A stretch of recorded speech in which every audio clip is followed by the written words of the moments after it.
नमस्कार, मैं प्रद्युमन जोशीला हरियाणा प्रदेश में नायब सिंह सैनी की सरकार में कैबिनेट मंत्री और नरवाना के विधायक कृष्ण बेदी खुद देंगे मंत्रिमंडल से इस्तीफा, देंगे मंत्री पद से इस्तीफा या भारतीय जनता पार्टी उन्हें हटाएगी महामंत्री से।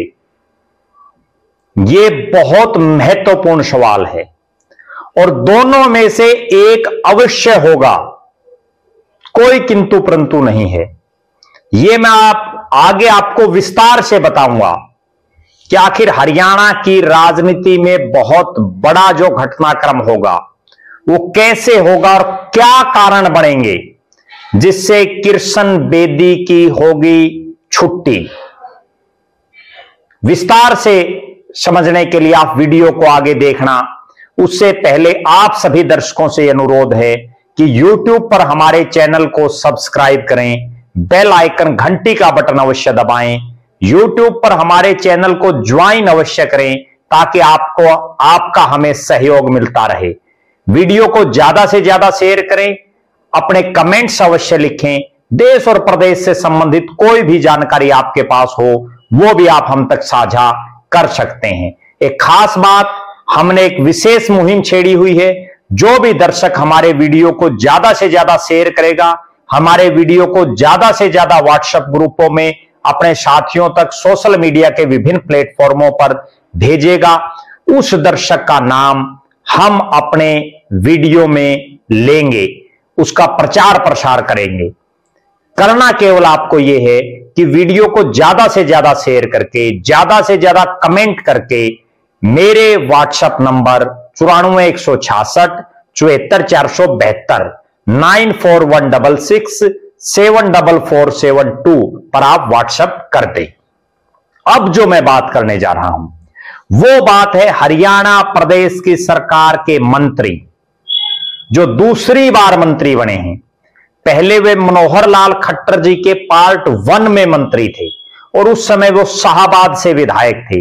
पहले मैं आपको उनका राजनीतिक जो पृष्ठभूमि है उससे आपको वाकिफ करा दूं।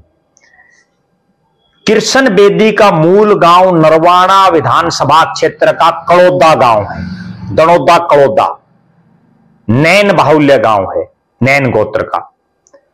और उसके बाद वो शाहबाद में काफी समय पहले उनका परिवार बस गया था। शाहबाद से अपनी राजनीति की शुरुआत करते हैं जो कुरुक्षेत्र जिले में आता है। शाहबाद से 2009 का चुनाव बीजेपी की टिकट पर लड़ते हैं और चुनाव हार जाते हैं। तब बीजेपी का प्रदेश में कोई बहुत लंबा चौड़ा वजूद नहीं था। भारतीय जनता पार्टी के एससी सेल में वर्षों तक काम करते हैं। 2014 में शाहबाद से फिर से चुनाव लड़ते हैं और मोदी जी की आंधी के बाद जो प्रदेश में बीजेपी का एक कद बढ़ा उसमें कृष्ण बेदी की नाव भी तिर जाती है और कृष्ण बेदी जिंदगी में पहली बार विधायक बनते हैं शाहबाद से। विधायक बनने के बाद मनोहर लाल खट्टर जी के विश्वास पात्रों में उनकी गिनती होती है और सरकार में उनको राज्य मंत्री बना दिया जाता है। 2019 का चुनाव आता है। शाहबाद विधानसभा क्षेत्र से कृष्ण बेदी को बीजेपी फिर टिकट दे देती है, लेकिन मंत्री महोदय इस बार चुनाव हार जाते हैं। चुनाव हारने के बाद जैसा मैंने पहले बताया कि मनोहर लाल खट्टर का वरदहस्त उनको हासिल है और इसलिए फिर उनको मुख्यमंत्री का राजनीतिक सलाहकार लगाया गया। यह भी एक विचित्र बात है कि जो शख्स खुद मंत्री रहा हो और उसके ऐसे दिन आ जाते हैं कि फिर उसको मुख्यमंत्री का राजनीतिक सलाहकार बनना पड़ता है, सीएमओ में बैठना पड़ता है। फिर चुनाव आता है 2024 का। 2024 के चुनाव में सबको यह मालूम था कि अगर शाहबाद से टिकट मिलती है कृष्ण बेदी को तो उनकी हार निश्चित है, क्योंकि वहां जो हल्के का मिजाज था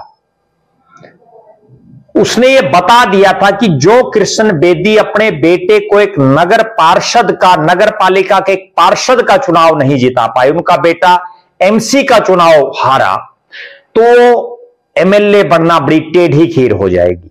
पार्टी ने भी तमाम सर्वे करवाए, सब में एक निचोड़ आया कि कृष्ण बेदी शाहाबाद से कमल नहीं खिला पाएंगे। चूंकि मनोहर लाल खट्टर के विश्वास पात्र थे, हल्का बदला गया और उनको उनके पैतृक जो विधानसभा क्षेत्र है नरवाना, उसमें कृष्ण बेदी को बीजेपी ने टिकट दी। और चूंकि नरवाना उनके लिए नया हल्का था, कभी उन्होंने यहां की राजनीति नहीं की, और नरवाना का एक इतिहास यह भी रहा है कि यहां से हर बार वाल्मीकि समाज के नेता ही जीत रहे हैं जब से एससी रिजर्व ये सीट हुई है। कृष्ण बेदी की लॉटरी लगी और Congress, JJP, Indian National Lokdal ने बहुत मजबूत प्रत्याशियों को यहां से चुनावी मैदान में नहीं उतारा, जिसकी वजह से एक आसान जीत कृष्ण बेदी को यहां से मिली। जीत मिलते ही वो प्रदेश की सरकार में, नायब सिंह सैनी की सरकार में इस बार उनकी प्रमोशन हुई और वो कैबिनेट मंत्री बने। ये है उनका राजनीतिक बैकग्राउंड। अब मैं जो दूसरी बात बता रहा हूं, पूरी नायब सिंह सैनी की सरकार में और भारतीय जनता पार्टी के पूरे संगठन में नायब सिंह सैनी वो शख्स हैं जो सरकार में मंत्री हैं, कैबिनेट के, और पार्टी के संगठन में प्रदेश के महामंत्री हैं। अब वो महामंत्री कैसे बड़े, वो भी मैं आपको बात बताता हूं। ओम प्रकाश धनखड़ प्रदेश के अध्यक्ष भारतीय जनता पार्टी के, मनोहर लाल खट्टर जी प्रदेश के मुख्यमंत्री। ओम प्रकाश धनखड़ जी अपना जन्मदिन मनाते हैं अपने बादली विधानसभा क्षेत्र में, और उस जन्मदिन में एक बात वो कहते हैं कि अब मैं दूसरी कुर्सी पर हूं, 2 नंबर की कुर्सी मेरे पास है, यानी मेरे से ऊपर मुख्यमंत्री है। मैं चाहता हूं कि 1 नंबर की कुर्सी पर बैठूं, यानी वो मुख्यमंत्री के सपने देख रहे थे। खुद विधानसभा का चुनाव पूरी जिंदगी में एक बार जीते हैं, वो भी बीजेपी की लहर में तिर गई, वरना तो हार ही उनके किस्मत में है। चाहे लोकसभा का लड़ा हो, चाहे विधानसभा का, हर बार वो हारे हैं। अगले दिन ओम प्रकाश धनखड़ को ना 1 नंबर की कुर्सी नसीब हुई, 2 नंबर वाली भी उनकी चली गई। प्रदेश के अध्यक्ष बने कुरुक्षेत्र से उस समय के सांसद नायब सिंह सैनी। नायब सिंह सैनी प्रदेश के अध्यक्ष बने, उन्होंने तुरंत प्रभाव से अपनी टीम में चेंज किया। 3 प्रदेश के महामंत्री बनाए गए, जिनमें एक प्रदेश के महामंत्री बने मोहनलाल बड़ोली, जो उस समय राय के विधायक थे। दूसरे प्रदेश के महामंत्री बने बरवाड़ा से 2 बार बीजेपी की टिकट पर चुनाव लड़ने वाले और हिसार के जिला प्रधान रहे सुरेंद्र पूनिया, जो ओम प्रकाश धनखड़ के कार्यकाल में पूरी तरह से खुले लाइन थे। एक किसी छोटे मोटे प्रकोष्ठ का उनको प्रदेश का सह संयोजक लगाया हुआ था। और तीसरे प्रदेश महामंत्री बनी डॉक्टर अर्चना गुप्ता, जो पानीपत की जिला प्रधान रही थी। कई जिला प्रधानों को भी उन्होंने बदला, जिसमें हिसार के जिला प्रधान भी शामिल थे। कैप्टन भूपेंद्र, उनको भी हटा दिया गया था, वो धनखड़ खेमे के माने जा रहे थे। फिर हुआ ये कि देश के प्रधानमंत्री आते हैं हरियाणा में, वो मनोहर लाल खट्टर जी की बड़ी तारीफ करते हैं, और उसके तुरंत बाद खट्टर साहब की कुर्सी चली जाती है मुख्यमंत्री वाली। मुख्यमंत्री बना दिया जाता है प्रदेश के अध्यक्ष नायब सिंह सैनी को। एक व्यक्ति 2 पद, प्रदेश के अध्यक्ष भी और मुख्यमंत्री भी। चूंकि लोकसभा का चुनाव चल रहा था, तो उस दरमियान पार्टी ने भी यह नहीं समझा कि प्रदेश अध्यक्ष कोई और बढ़ाया जाए। परिस्थितियां भी ऐसी बढ़ गई थी। दोनों पद नायब सिंह सैनी संभाले हुए थे। लोकसभा का चुनाव हो गया, 5 सीटें बीजेपी जीती, 5 कांग्रेस जीती। उसके बाद नायब सिंह सैनी के प्रदेश अध्यक्ष की जगह मोहनलाल बड़ोली को प्रदेश अध्यक्ष बनाया गया, जो उस समय राय के विधायक और पार्टी में प्रदेश के महामंत्री थे। लिहाजा जो महामंत्री 3 थे, उनमें से एक महामंत्री की प्रमोशन करके उनको प्रदेश का अध्यक्ष बना दिया गया। 2 महामंत्री बचे, सुरेंद्र पूनिया और डॉक्टर अर्चना गुप्ता।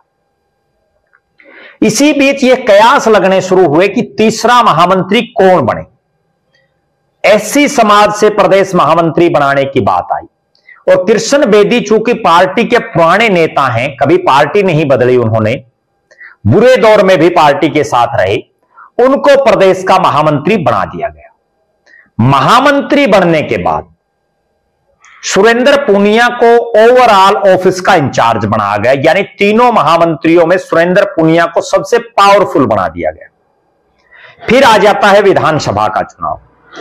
प्रदेश के अध्यक्ष और तीनों महामंत्रियों में से केवल एक शख्स चुनाव लड़ता है, नाम है कृष्ण बेदी।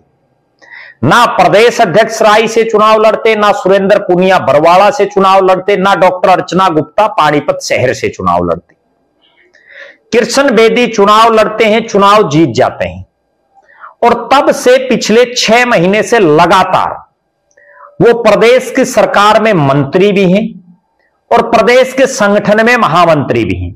उनकी छुट्टी होना निश्चित है एक पद से, या तो वो खुद प्रदेश के मंत्री पद से इस्तीफा दे दे, या नायब सिंह सैनी उनको, जब वो मंत्रिमंडल का फेरबदल तो अभी कभी भी होना है, पूरी संभावनाएं हैं इस चीज की, जल्दी कयास लग रहे हैं। राजनीतिक गलियारों में भी ये चर्चा चल चुकी है कि पहले मोदी जी की कैबिनेट का विस्तार होगा, फेरबदल होगा, फिर नायब सिंह सैनी की कैबिनेट में भी फेरबदल होगा, तो उसमें मुख्यमंत्री कृष्ण बेदी को हटा दें।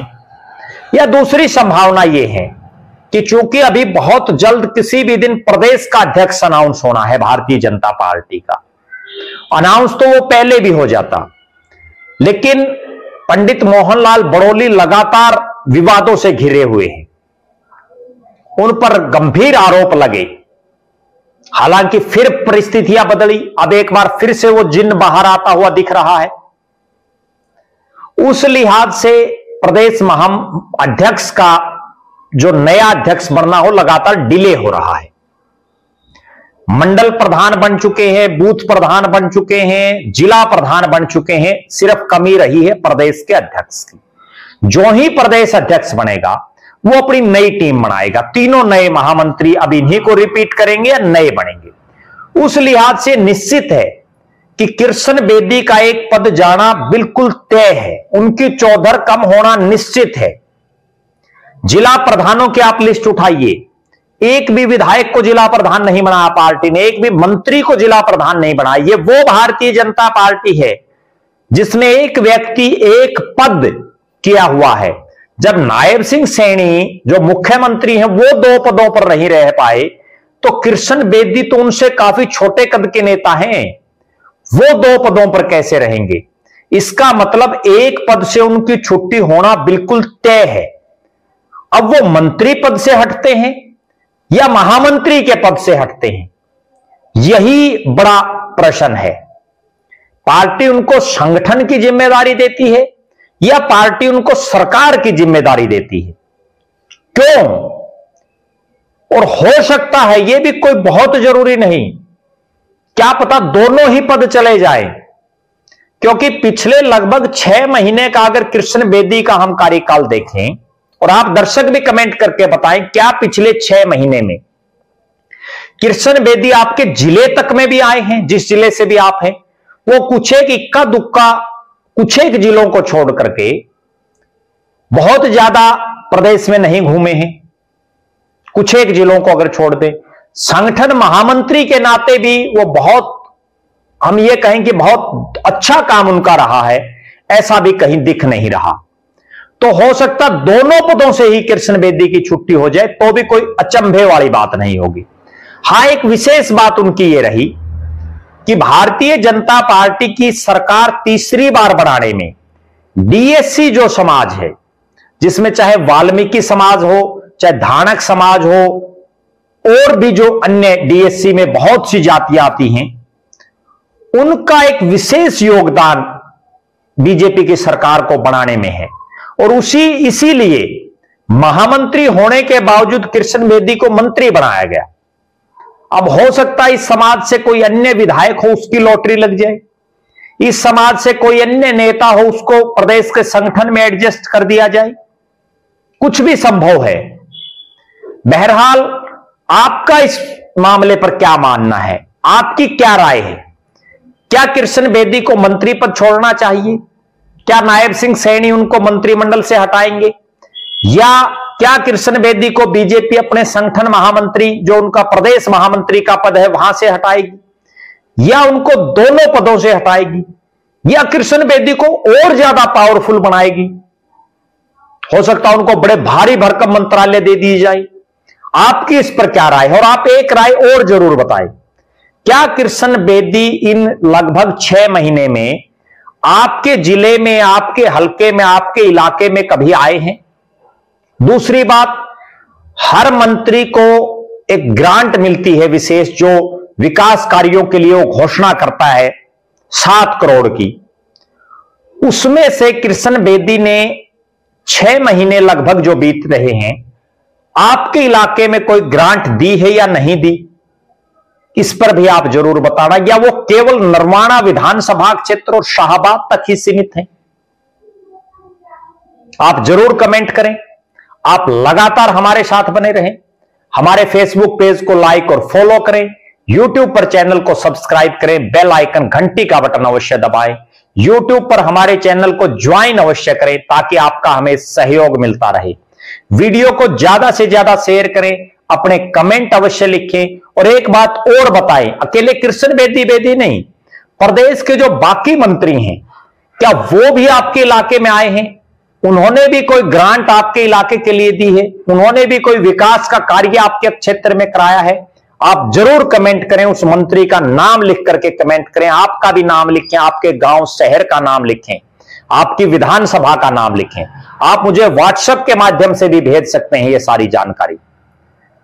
अब मैं उस दर्शक का नाम आपके बीच में बताने जा रहा हूं जो हमारे वीडियो को सबसे ज्यादा शेयर कर रहा है, सबसे ज्यादा कमेंट कर रहा है, और उन दर्शक का नाम है सुरेंद्र सिंह मौर्य रेवाड़ी से।